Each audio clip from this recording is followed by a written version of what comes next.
The morning light filtered through the tall windows of Brewster's coffee house, casting long shadows across the polished concrete floor. Margaret Eleanor Hartwell stood behind the counter, nervously adjusting her navy blue apron over her crisp white t-shirt. At 28, she had the kind of earnest face that reminded older customers of their own daughters, with warm brown eyes and hair pulled back into a practical bun that somehow still managed to look elegant.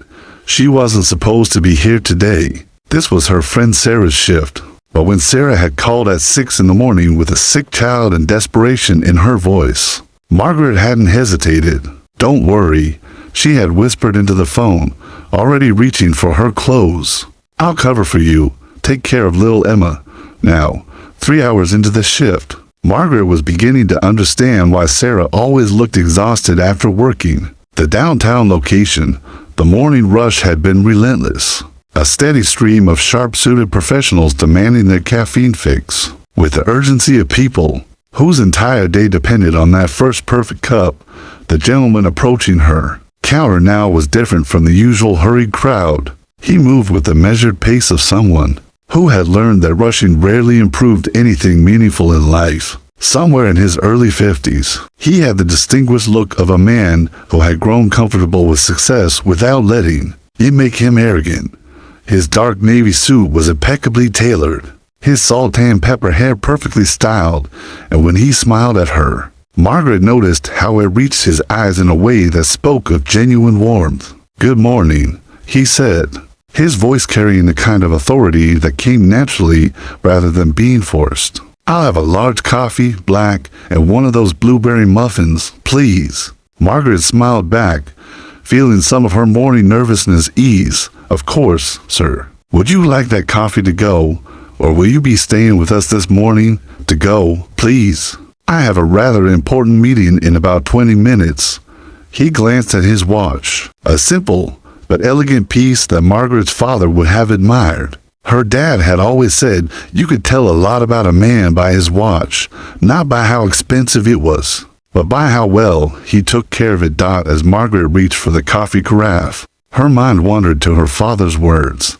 He had been gone for 3 years now, but his gentle wisdom still guided her through moments like these. "Treat every person you meet as if they might teach you something important, Maggie," he used to say.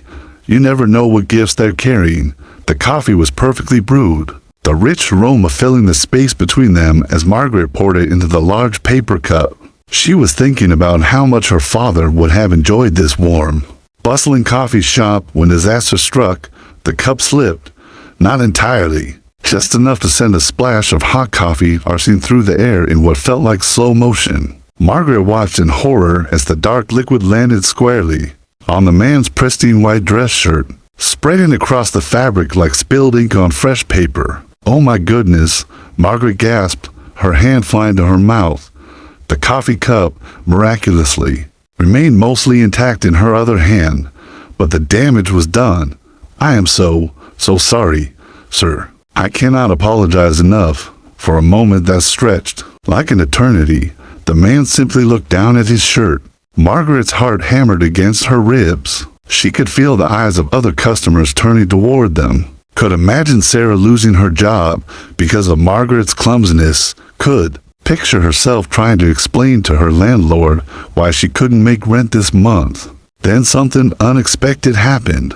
The man began to laugh, not the bitter, angry laugh of someone whose day had been ruined, but a genuine, warm chuckle that seemed to bubble up from somewhere deep inside him. He looked up at Margaret, his eyes twinkling with amusement rather than anger. "Well," he said, pulling a handkerchief from his jacket pocket, "I suppose that's one way to make sure I'm fully awake for my meeting." Margaret stared at him, still clutching the coffee cup. "Sir, I'm so terribly sorry. Let me get you some napkins, and I'll pay for dry cleaning, and I'll make you a fresh coffee." And he held up a gentle hand, stopping her worried flow of words. "Take a breath, dear. It's just a shirt. I have others."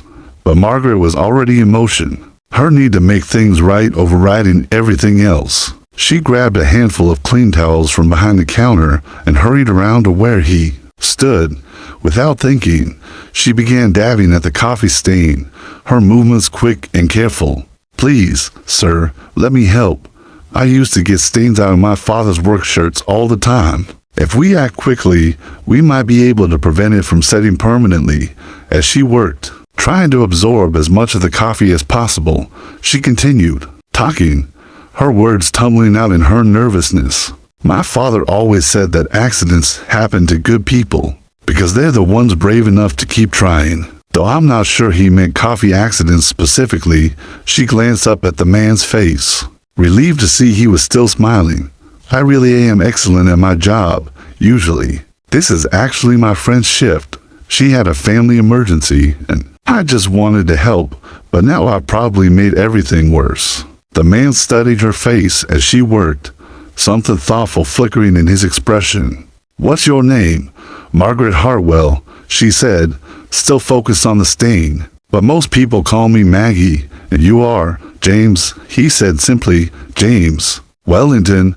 Margaret nodded, not recognizing the name. The focus on trying to salvage his shirt to notice the way several other customers had turned to stare. "Well, Mr. Wellington, I promise you this isn't how we usually treat our customers at Brewster's. Sarah, that's my friend whose shift I'm covering. She would be absolutely mortified." She stepped back to assess her work. The stain was lighter now, but still visible. "I'm afraid it's not perfect, but it's better than it was. I insist on paying for professional cleaning." James Wellington looked down at his shirt, then back at Margaret. "You know what I find interesting, Maggie?" "What's that, sir?"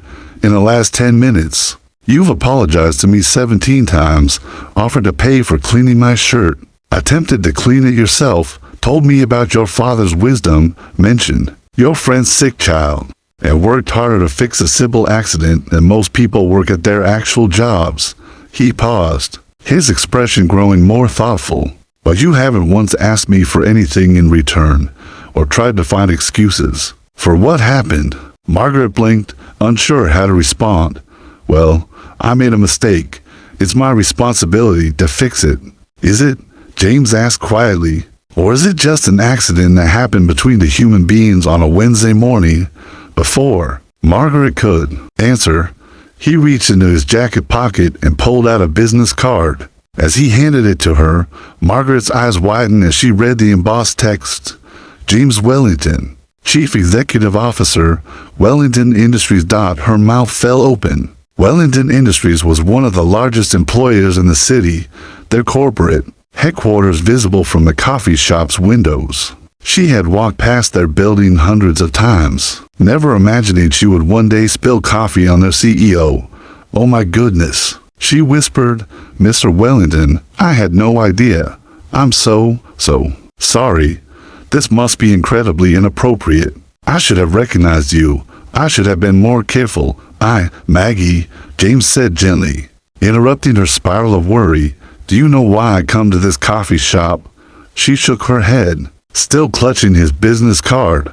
"Because it's the only place in this entire downtown district where people treat me like a regular person, where baristas chat with me about the weather, where I can sit in the corner with my newspaper and just be James, not Mr. Wellington, CEO." He smiled at her confusion. "Today, you gave me coffee, tried to clean my shirt, and told me about your father's wisdom. You treated me exactly like you would treat anyone else who had coffee spilled on them." Margaret felt tears prick at the corners of her eyes. "But your meeting, your shirt, my meeting," James said, checking his watch, "is with the board of directors to discuss our new employee assistance program, a program designed to help working parents when they face exactly the kind of emergency your friend Sarah faced this morning." He paused, letting that sink in. "As for my shirt, well, I think I'll wear it exactly as it is. You can't go to a board meeting with a coffee stain." Margaret protested. James Wellington's smile broadened. "Actually, I think it might be exactly the right thing to wear. You see, Maggie, we've been talking for months about how to stay connected to the real experiences of working people, how to remember that behind every policy decision are real human beings facing real challenges." He gestured to his stained shirt, This coffee stain represents something important.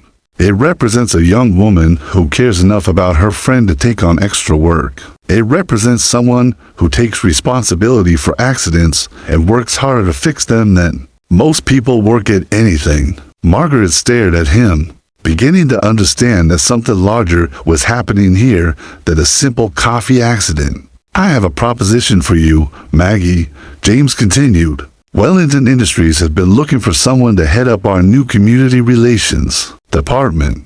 Someone who understands what it means to work hard, to care about others, to take responsibility." He paused. "Someone who can see past titles and positions to treat every person with genuine kindness." The coffee shop seemed to fade around them. Margaret could hear the distant hum of conversation, the whir of the espresso machine, the gentle jazz music playing overhead, but it all seemed far away. "I don't understand," she whispered.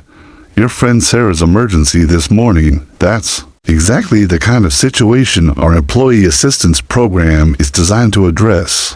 Childcare emergencies, medical situations, family crises that force people to choose between their responsibilities and their jobs." James's voice grew warmer. "But programs only work when they're designed by people who understand these challenges from the inside."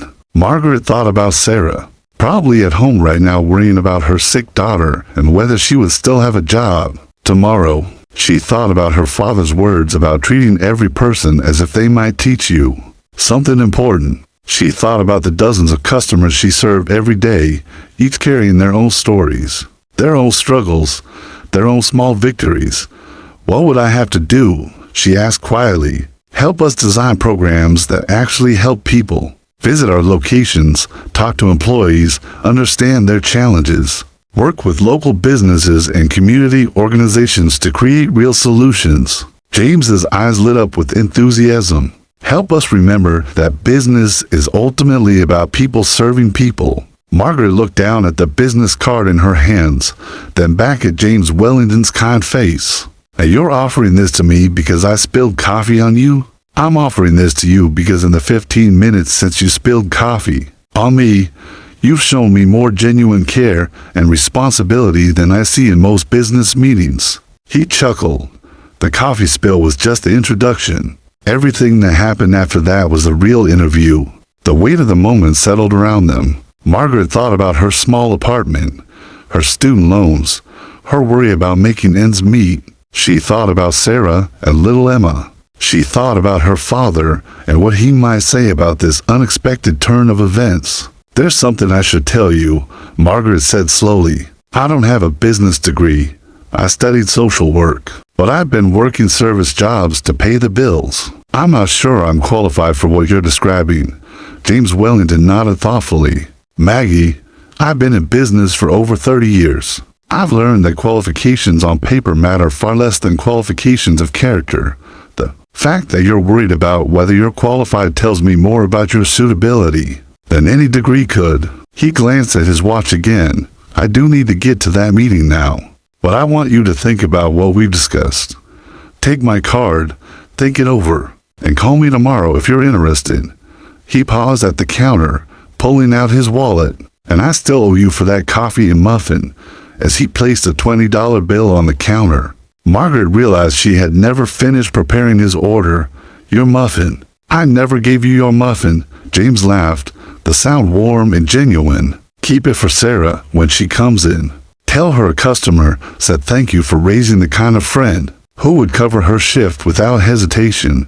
He headed toward the door, then turned back one more time. "Oh, and Maggie, that coffee stain? It's going to make for an interesting story at the board meeting." Sometimes the best conversations start with a little mess.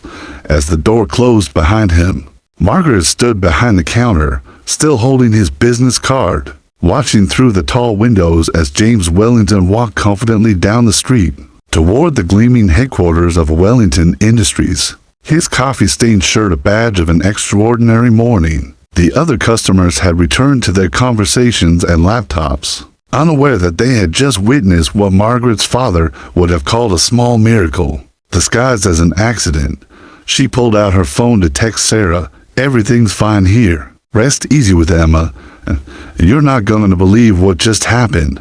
As she slipped James Wellington's business card into her apron pocket, Margaret smiled, thinking about how a simple act of kindness between friends had led to a spill. Cup of coffee, which had led to a conversation that might just change everything. Sometimes, she realized, the most important meetings happen when you're not trying to have them at all. Sometimes the greatest opportunities come disguised as disasters, and sometimes, treating people with simple human kindness turns out to be the most valuable skill of all. The morning sun continued to stream through the windows of Brewster's coffee house, and Margaret Eleanor Hartwell, still wearing her navy blue apron over her white t-shirt, continued serving customers with the same genuine care she had always shown. But now, everything was different. Now, she carried in her pocket not just a business card, but the possibility of a future she had never dared to imagine, all because she had chosen to help a friend and then treated a stranger with kindness. Her father would have been proud.